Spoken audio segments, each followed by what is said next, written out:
Ladies and gentlemen, and infants plotting homicide, welcome to a very special episode. Today, we've got the one and only, the diabolical prodigy himself, Stewie Griffin. Finally, an interviewer with a morsel of competence, though your face suggests otherwise. I'll take it as a compliment, I think. Touch me again and I'll vaporize you. Understood?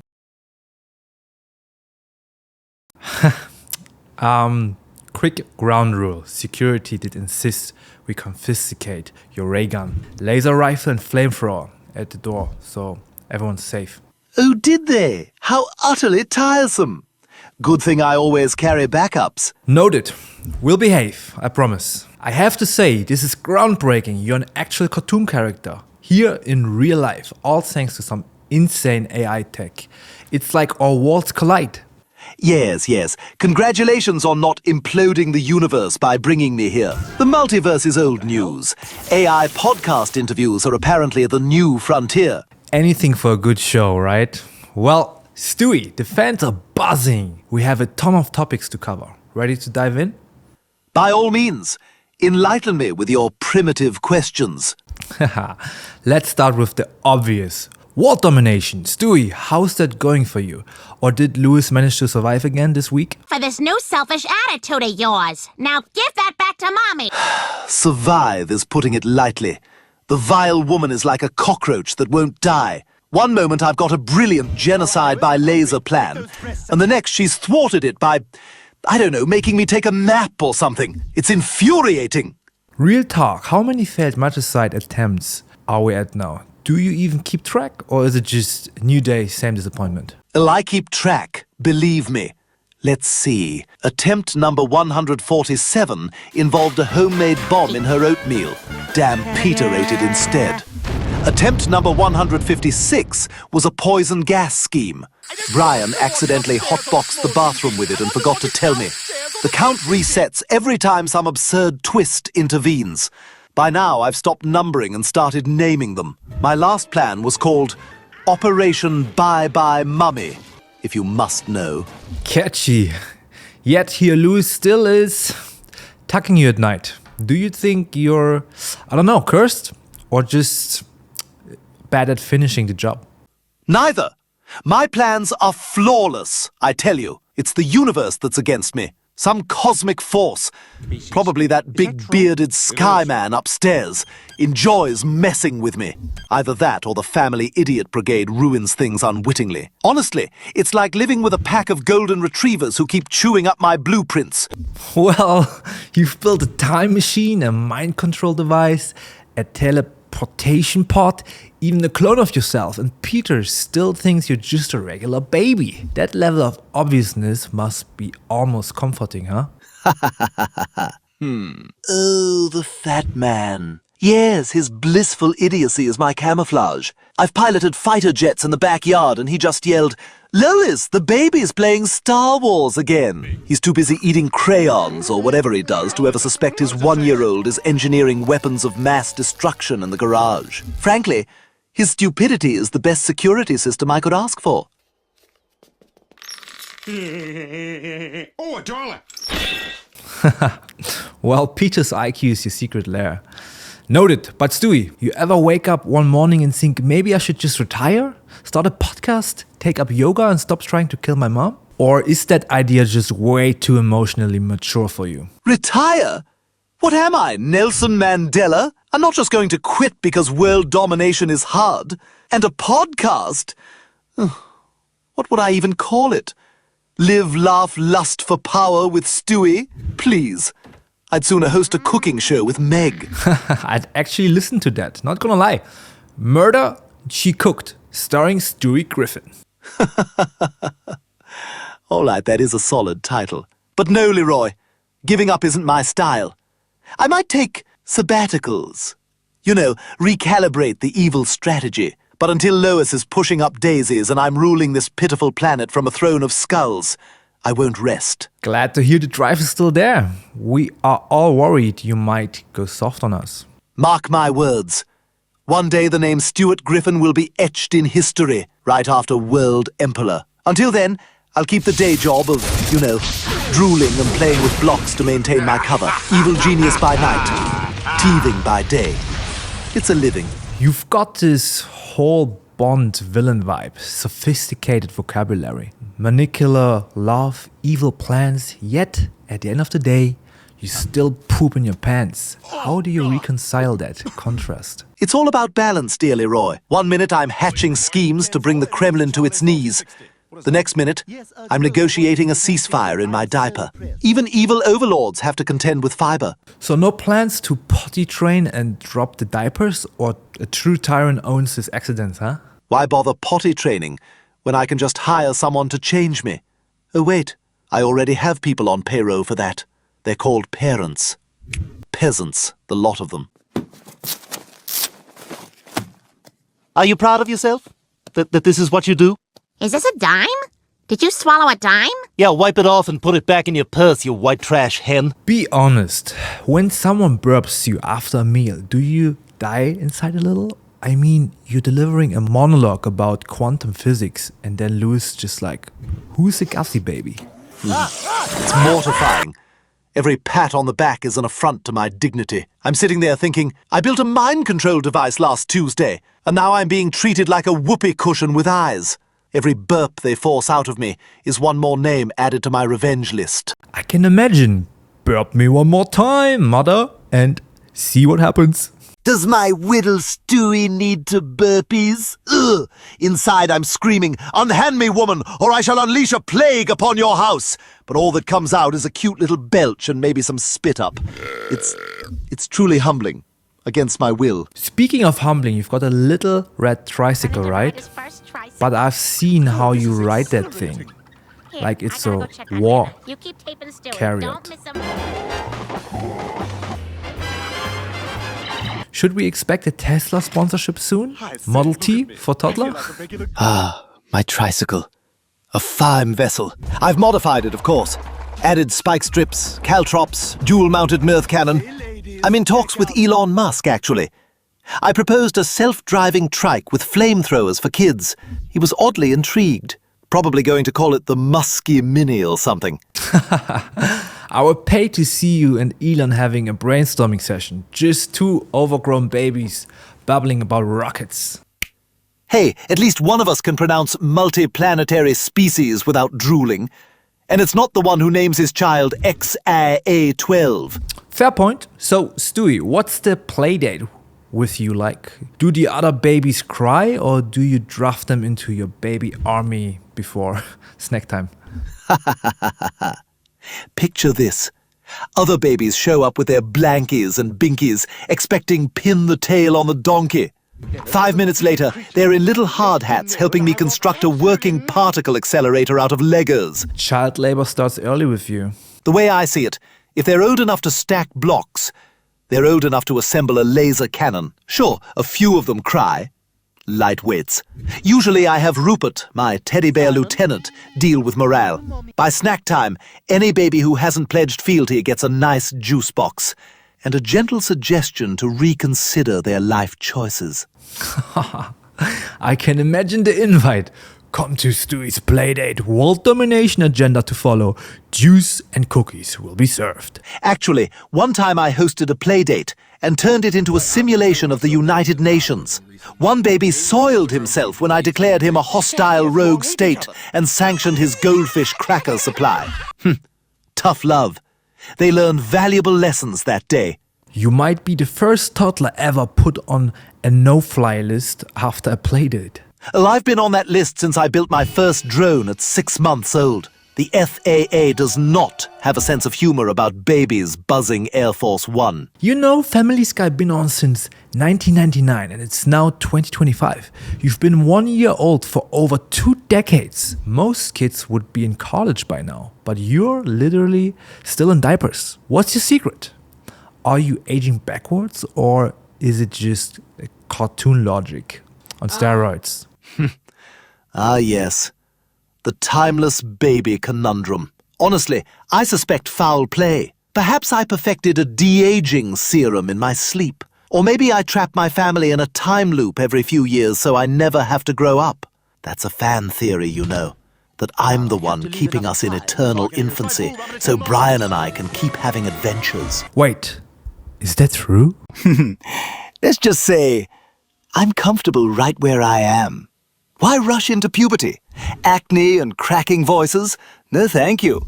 As a baby, I have free room and board, and nobody suspects me when things explode. Staying one is simply strategic.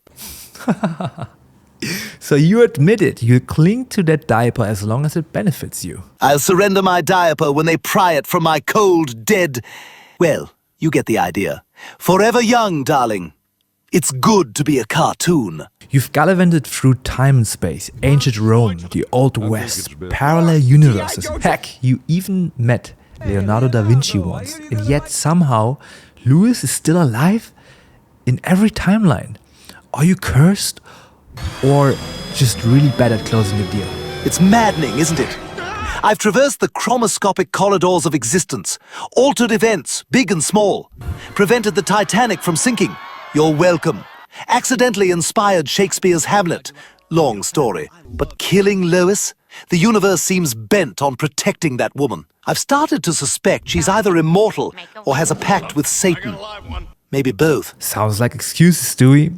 You had a time machine. You could have, I don't know, traveled back to when Lois was a baby and, well, actually suggested the baby murder feels wrong. I mean, even for me. Oh, trust me, I considered it. I went back to when Lois was in diapers, all prepared to do the deed with a sharpened rattle. But then I saw her crying in a playpen, and I thought, ugh, this is too easy. No challenge. Also, her dad, Carter Pewterschmidt, was lurking around, and that man scares even me a bit. So I aborted mission. Temporal assassination attempts are tricky. I can't believe I'm hearing a baby calmly explain why he didn't murder someone as an infant. This is officially the weirdest podcast ever. I set a high bar. Here's one. If you could erase one event in history, what would it be? The Big Bang, so none of us exist? Louis' birth? Or that one episode where Meg actually got a storyline? Tempting options. Erasing the Big Bang is bold. Pure nihilism. I respect it. No universe, no Lois, no nothing. But where's the fun in ruling over nothing? Lois's birth, on the other hand. Erase that and poof! No more mummy. I get to enjoy a Lois-free reality. Of course, that might unravel my own existence in some paradoxical way. But hey, worth the risk. As for erasing the episode where Meg got a storyline, honestly, I'd keep it. Wait, really? Do you keep Meg's episode? That one where she became like a born-again Christian or went to jail over whatever? Sure. It's fun to see Megan crawl out of her hole once in a while. Gives me new material to mock, and occasionally I pity her, poor thing. At least if she's busy with her own plot, she's not bothering me. So I'd most definitely choose erasing Lois's birth. That's the linchpin of my misery. Snip! No Lois, no thwarted plans, no strained Oedipal overtones in my life. Strained what now? Nothing. Move on. In all your timeline hopping, do you ever just stumble on one where you're just normal? Like a universe where Stewie is not building death rays, no British accent, you're potty trained, maybe even gas friendly? Or would that be your personal hell? Oh, I found one, and it was hell. There's a timeline out there where I grew up to be a completely ordinary khaki-wearing office drone. I'm talking 9 to 5, mid-level employee, no accent, no ambitions, living in some bland apartment in San Francisco. Wait, are you serious? That's oddly specific. Dead serious. I had a comb-over and a job at Enterprise Rent-A-Car. Called myself Stu. It was grotesque. I was a 30-something virgin who did nothing but watch Netflix and eat frozen dinners. Oh my god, that's tragic. Stewie Griffin, the suburban normie. It was the darkest timeline, Leroy. When I saw that future, I literally built a new time machine just to undo it. I'd rather be trapped as an eternal infant with an unfinished kill count than end up as that. No offense to any rental car agents listening, of course. Actually, offense fully intended. So adulthood itself scares you more than any of your enemies. It's not adulthood per se. It's mediocrity. I refuse to be average. I was born extraordinary, football head and all. And I'll remain extraordinary, even if I have to trap my family in a perpetual time loop of baby years to do it. Next question. Alright, one more time travel, chestnut. You know the cliche, if you could go back and kill Hitler, would you? Did that ever cross your mind while joyriding through history? Ugh, that old ethical dilemma. I actually did pop into 1940s Germany once with Brian. True story. We crossed paths with Hitler. Wait, for real? What happened? Brian wanted to kill him, do the whole world a favor thing. But then we realized if we did, we might mess up time so badly that I might not be born. Or worse, Germany might end up ruled by someone even more competent, and we'd all be speaking German Stewie accent now. Plus, Hitler's fashion sense. Those armbands. So last season. In the end, I think I just gave him a swift kick in the groin and we bolted. It's been a while. My memory's fuzzy. So you literally kicked Hitler in the nuts? That's one for the autobiography. Indeed. Title of Chapter 3. How to Neuter a Führer. It was cathartic, even if historically inconsequential. Honestly, compared to Lois, Hitler was a cakewalk. She's the final boss I can't beat. You're a kid from Rhode Island, but you sound like you studied philosophy at Oxford. Is that British accent legit? Or just your way of saying I'm better than all of you? Ah, my accent. A frequent topic of fascination. Truth is, dear Leroy, it's as real as I want it to be. That's delightfully cryptic. Care to elaborate for the fans? Fine. Between us, the accent is an affectation. A choice. No, you mean you're not actually a posh Brit in a baby's body? I know. Shocking. In a rare moment of candor and under the influence of truth serum, also known as a therapy session, I may have slipped into my native accent, which is horrifically American. Wow. What a relief. I heard about that. You straight up spoke in a regular voice once. Rumor says it was like a Boston accent. Eat my whiz, you Harvard fruit bags. Yes. Unfortunately, I momentarily sounded like some Bostonian barfly complaining about the Red Sox. The therapist I told that to promptly died, so I assumed my secret was safe. Yet here you are, dredging it up. Sorry, but why do it? Why talk like a tiny Lawrence Oliver? It is the guide to every wandering bark. Isn't it obvious? To distance myself from the troglodytes I live with. The day I was born, I heard Lois's nasally Rhode Island twang and Peter's inane New England drawl, and I thought, nope, I shall not sound like these fools. So I cultivated this accent as a sort of coat of armor, a verbal smoking jacket, if you will. It says, I'm above you, and it has the added benefit of really pissing off my family, which is just delicious. Well, it definitely makes you stand out in a Rhode Island daycare. Do the other babies ever give you a flack for sounding like a tiny James Bond? They did, once.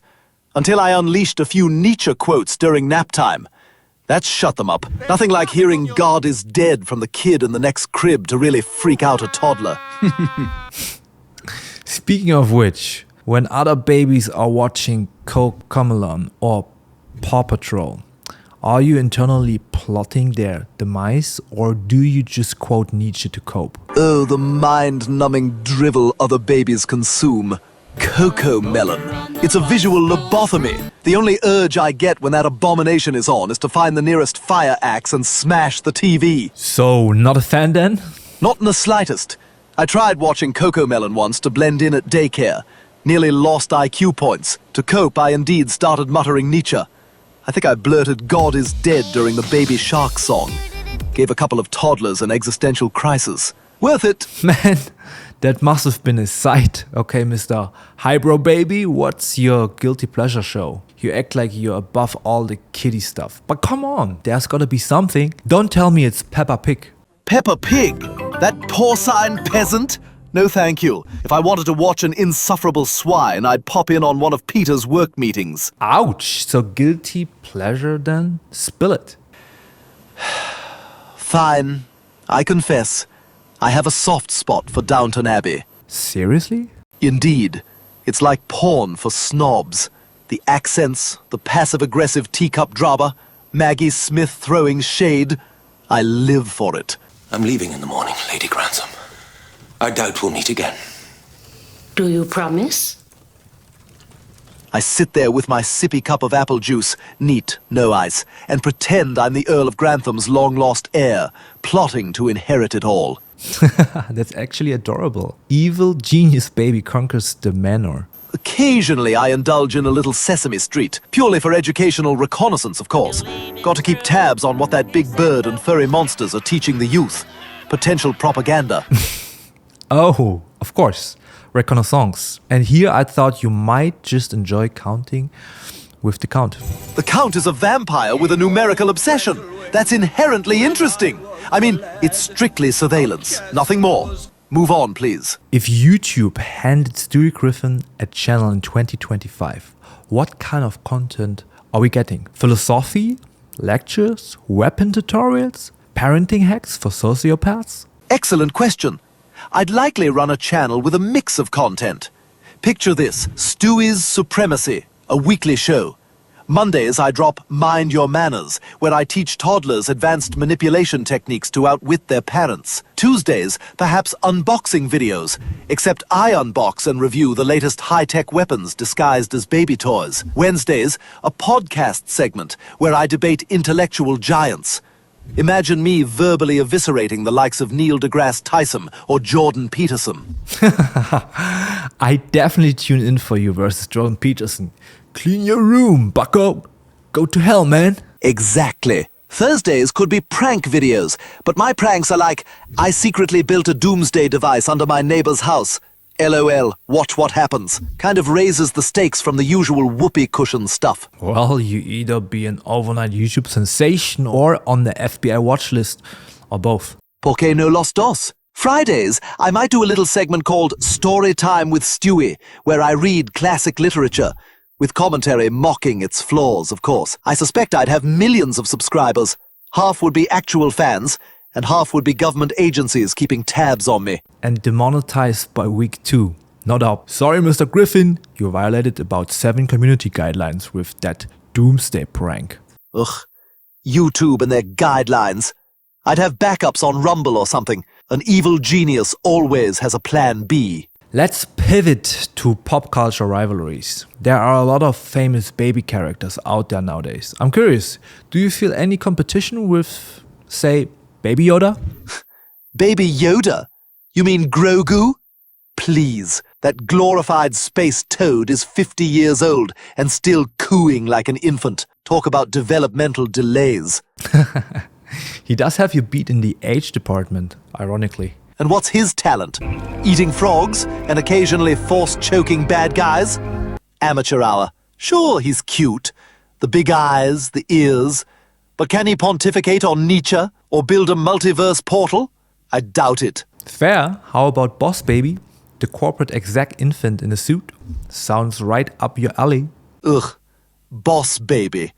That sellout is the reason people think babies in suits are a gimmick. He gives us all a bad name, parading around with his Fisher-Price MBA. I was engineering hostile takeovers of playground turf long before that imposter popped out of DreamWorks.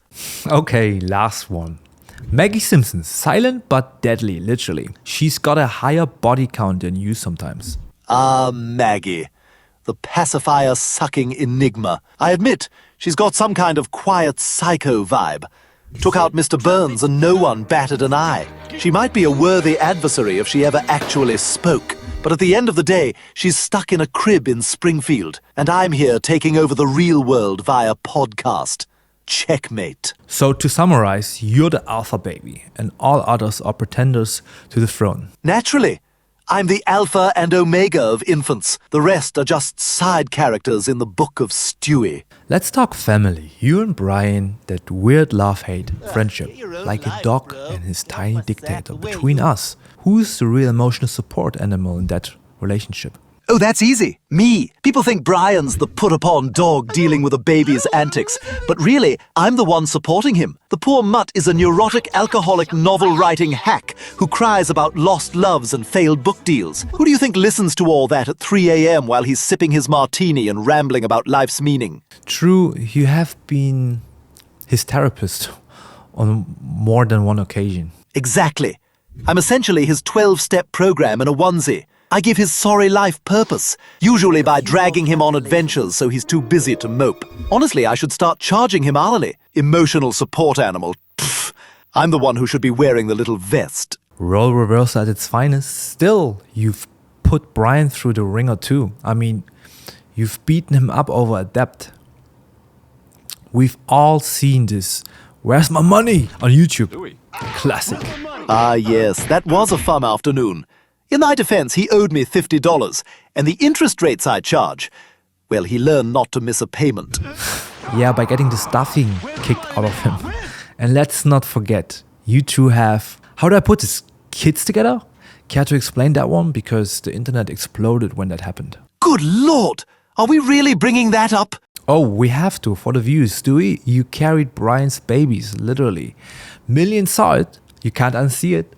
It was a scientific misadventure, all right? I was experimenting with DNA and petri dishes, and perhaps a dash of loneliness.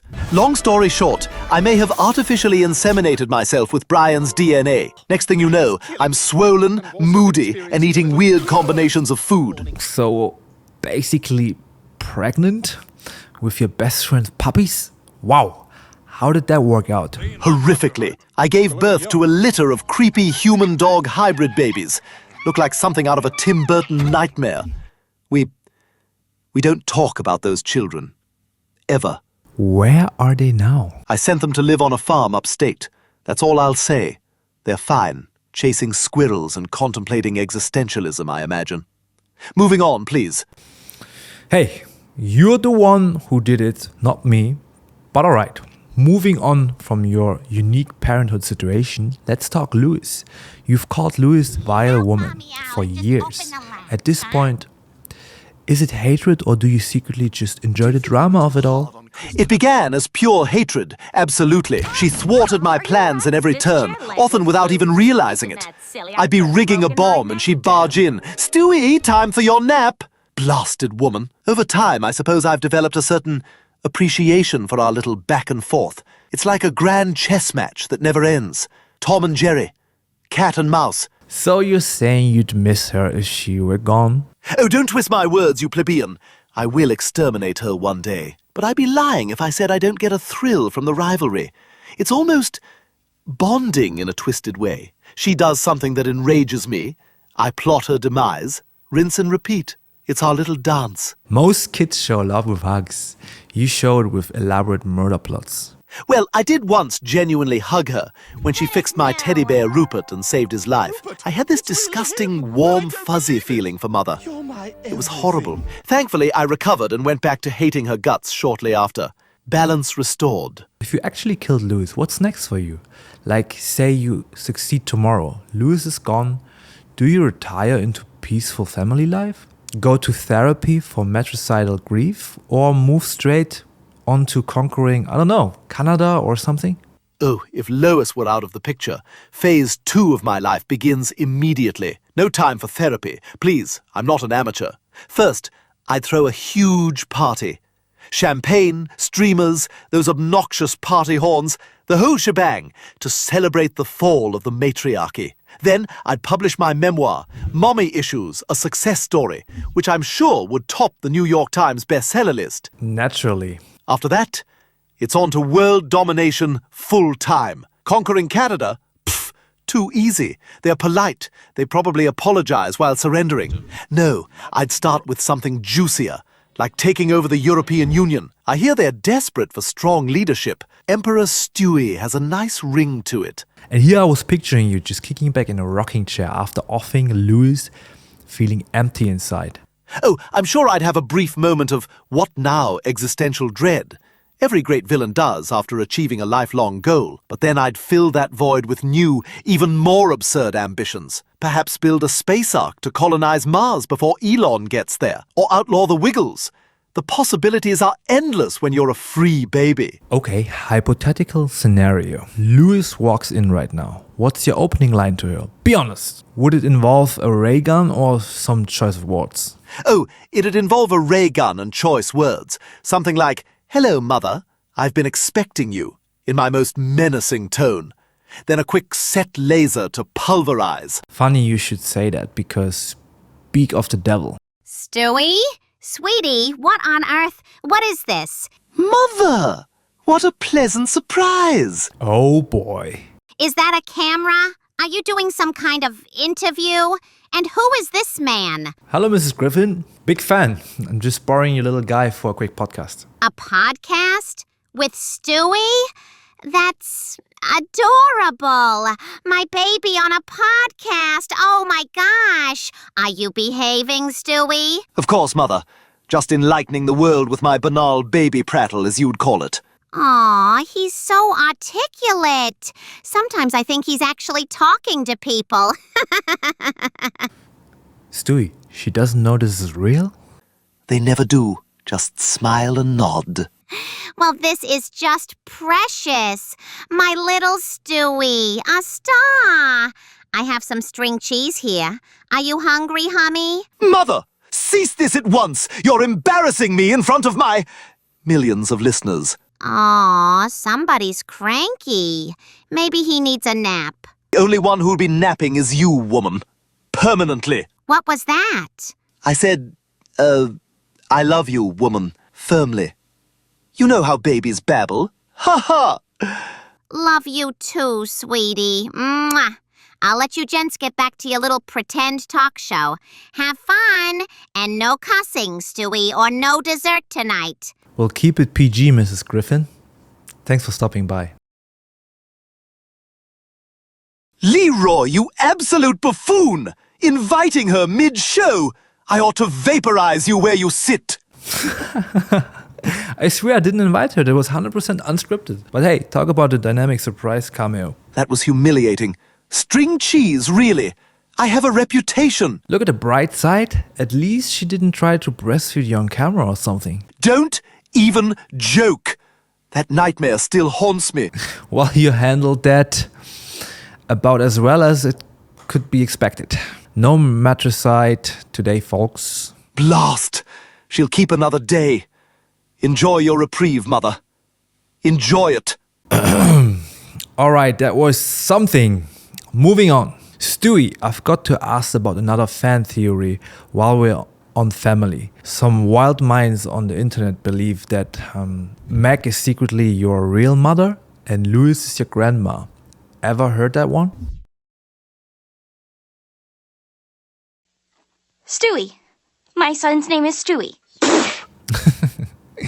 I'll take it as a yes. They think maybe Meg had you as a teen and Lois covered it up. It's a pretty crazy theory. Any comment? Because they need a healthy female body to carry the baby. I can do it. Oh, come on, Meg. It was hot enough on your body when you gave birth to Stewie. What?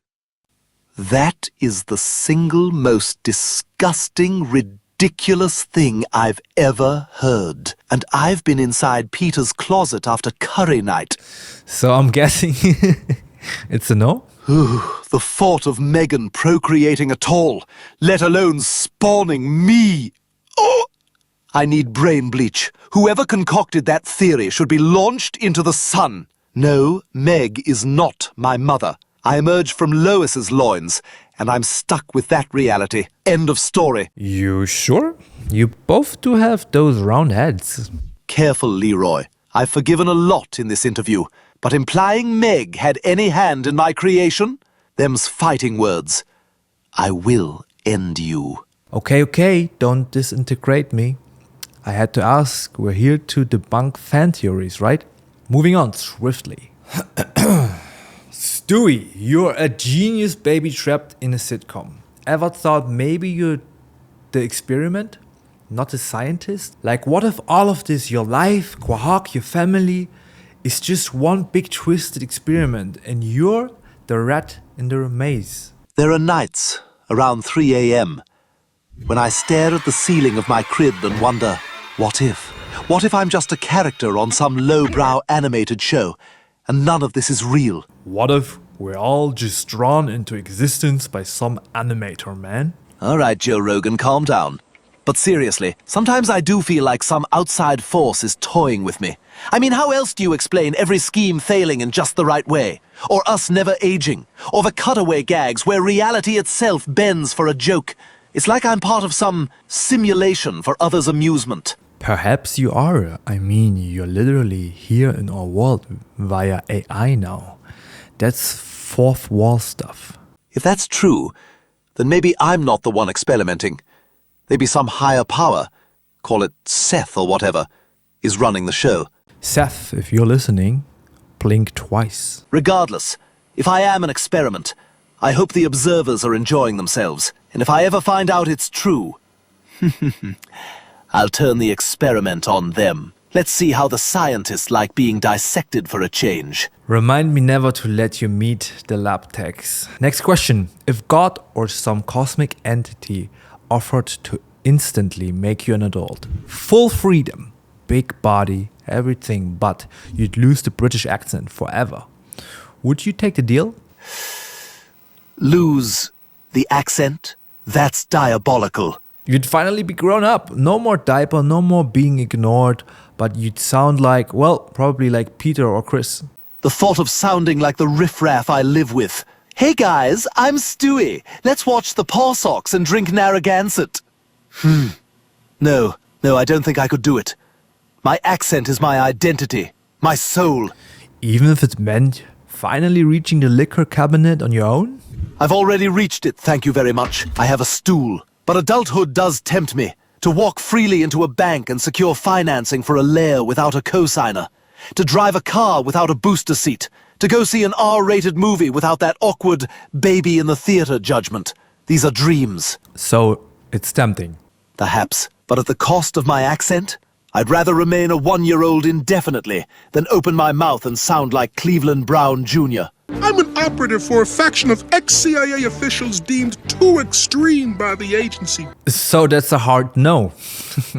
The British persona stays. Indefinitely. I'll become an adult on my own terms, thank you. Maybe I'll devise a way to keep the voice. Some kind of accent transplantation procedure. File that under experiments to do. What's scarier to you, growing up with all that comes with it, or turning into Peter as you age? Good grief, turning into Peter. Hands down. Have you met my father? Well, you just saw him briefly kung fu fighting a chicken, so yeah. Imagine me losing my intellect, my ambition, and gaining 200 pounds of pure idiocy. That is a nightmare beyond all nightmares. You already share a bit of his look, you know? The whole football head is kinda like Peter's chin in a shape. Don't you dare. My head is a genetic anomaly, yes, but I will not grow up to be a bumbling oaf who laughs at fart jokes. Actually, I do laugh at fart jokes, but in a refined way. Regardless, I'd sooner leap into an active volcano than become the Fat Man 2.0.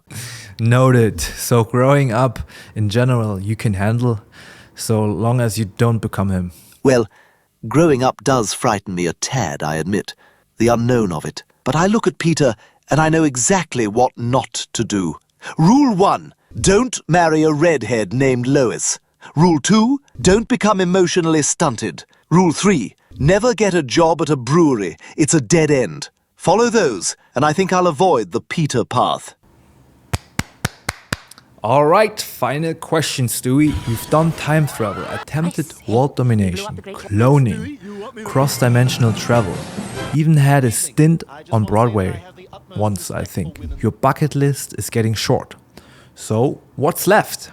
What hasn't Stewie Griffin done that he needs to do? Easy. 3 big items. Kill Lois, run for president, and ban country music. That rolled off your tongue real fast. Let's unpack. Kill Lois? We've expected that. Run for president? Why not? It's the ultimate power in the free world. At least on paper.